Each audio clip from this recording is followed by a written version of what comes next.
मैं एक बहुत बड़ा तंत्राचार्य और ज्योतिषाचार्य हूँ।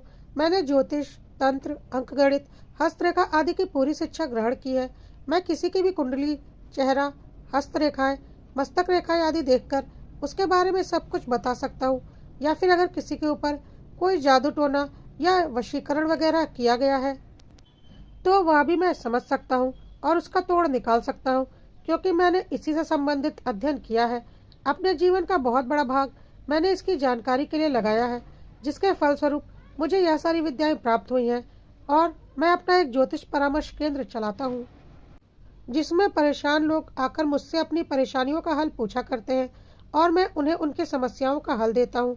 तो देखा जाए तो यही मेरी जॉब प्रोफाइल है। तो चलिए बात को आगे बढ़ाते हैं। बात आज से 2-3 महीने पहले की है। मेरे पास एक दंपत्ति आए थे अपनी परेशानी लेकर।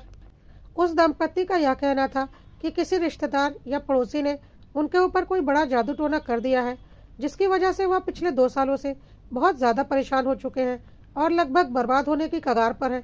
मैंने बोला, ऐसा क्या हुआ है, आप पूरी बात बताइए। तो उन लोगों ने मुझे बताया कि वह एक बहुत बड़े बिजनेसमैन है। उनका बिजनेस बहुत अच्छा चलता था, लेकिन पिछले 2 सालों से उनका बिजनेस बुरी तरह से घाटे में जा रहा है और उनके ऊपर काफ़ी कर्ज चढ़ चुका है, जिसे चुकाने में उनकी लगभग सारी संपत्ति बिक चुकी है और बिजनेस भी लगभग डूबने की कगार पर आ चुका है। उनकी 2 संतानें हैं, एक बेटी और एक बेटा। बेटी की शादी एक बड़े घर में की थी, लेकिन उसके ससुराल वाले बड़े ही जालिम निकले और उसे बहुत सताते हैं।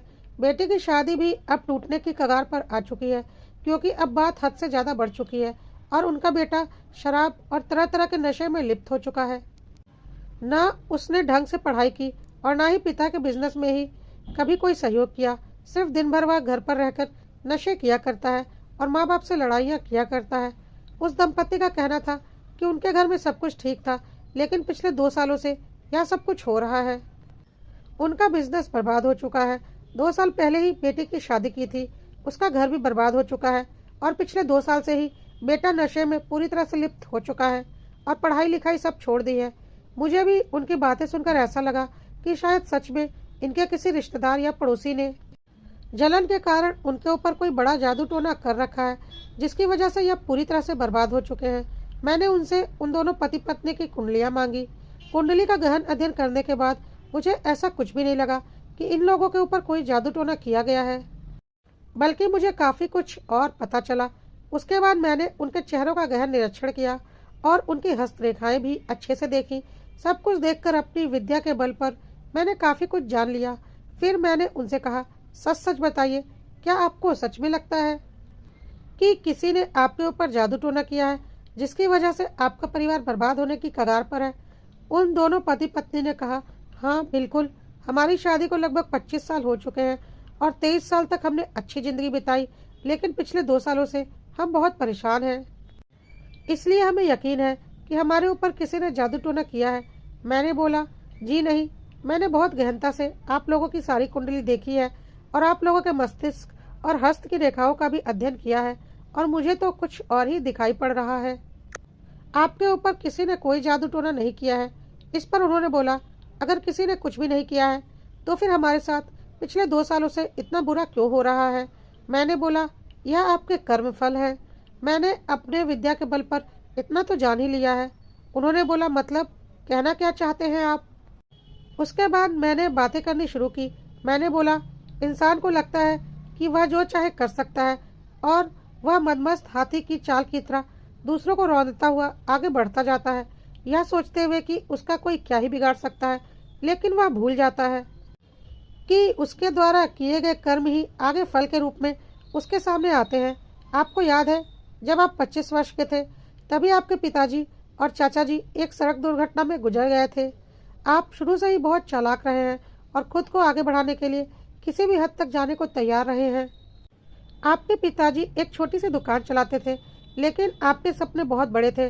आपने बहुत चालाकी से अपने चाचा के हिस्से की ज़मीन भी अपने नाम करवा ली थी, क्योंकि आपकी चाची ज़्यादा पढ़ी लिखी नहीं थी और वह पति के जाने के दुख में परेशान थी। उनके बच्चे भी अभी काफ़ी छोटे थे और उनका बड़ा बेटा सिर्फ 15 साल का था। आप पर भरोसा करके चाची और बच्चों ने सारे कागजों पर साइन कर दिया था और आपने उन्हें दूध से मक्खी की तरह निकाल कर फेंक दिया था। वह व्यक्ति हैरान हो गए और हैरानी से मेरी ओर देखने लगे। मैंने बोला, इस विद्या को अर्जित करने के लिए मैंने बहुत तप किया है और इसे करते करते मेरे अंदर इतनी शक्तियाँ तो आ ही गई हैं कि किसी व्यक्ति को देखते ही उसका इतिहास भूगोल सब मेरी आंखों के सामने फिल्म की तरह प्ले हो जाता है। आपको पता है, आपने अपनी चाची और अपने चचेरे भाई बहनों की ज़िंदगी खराब करने में कोई कसर नहीं छोड़ी थी और उन्हीं के हिस्सों के पैसों से अपना बड़ा बिजनेस तैयार किया था। लेकिन देखा जाए तो आज वह बिजनेस कहाँ है। और आपको पता ही होगा कि आपका भाई आज एक बहुत बड़ी कंपनी में बहुत ऊंचे ओहदे पर है और लाखों रुपए महीने उसकी तनख्वाह है। उस व्यक्ति के पास मेरी बातों का कोई जवाब नहीं था। मैंने आगे बोलना शुरू किया। आपकी एक छोटी बहन थी जो कि उस वक्त 18 साल की थी। आपकी माँ ने पहले आपकी शादी की, उसके 2 सालों बाद आपकी बहन करीब 20 साल की हुई तो उसकी शादी की बात चल निकली। आपकी पत्नी सामने बैठी मोहतरमा की ओर देखकर मैंने कहा, मैडम, आप अपनी ननंद की शादी में कोई पैसा खर्च नहीं करना चाहती थी, इसलिए जानबूझकर आपने बहुत ही गरीब घर में अपनी ननंद की शादी करवाई थी। आपकी सास ने बहुत मिन्नत की थी आप लोगों से, लेकिन आप लोगों ने सब कुछ अपने हाथों में ले लिया था और अपनी सास की एक ना सुनकर आपने अपने पैसे बचाने के लिए बहुत ही गरीब घर में ननंद की शादी करवा दी थी और अपना पीछा अपनी ननंद से छुड़ा लिया था। तो आपको क्या लगता है, क्या बहन के हक की संपत्ति हड़प कर आप खुश रहेंगे? देख लीजिए, आज आपकी ननंद कहाँ है। करोड़ों में व्यापार है उसके पति का, साफ दिख रहा है मुझे। और अपनी बेटी की हालत देख लीजिए, अपने बिजनेस की भी हालत देख लीजिए। आज आपका बिजनेस पूरी तरह से बर्बाद हो चुका है, आपकी बेटी और बेटा पूरी तरह से बर्बाद हो चुके हैं और आपका चचेरा भाई दिन दुगनी रात चौगनी फल फूल रहा है और आपकी ननंद भी करोड़ों में खेल रही है। और इसकी वजह कोई जादू टोना नहीं है, बल्कि आपके कर्म फल हैं जो लौटकर आपके पास आए हैं।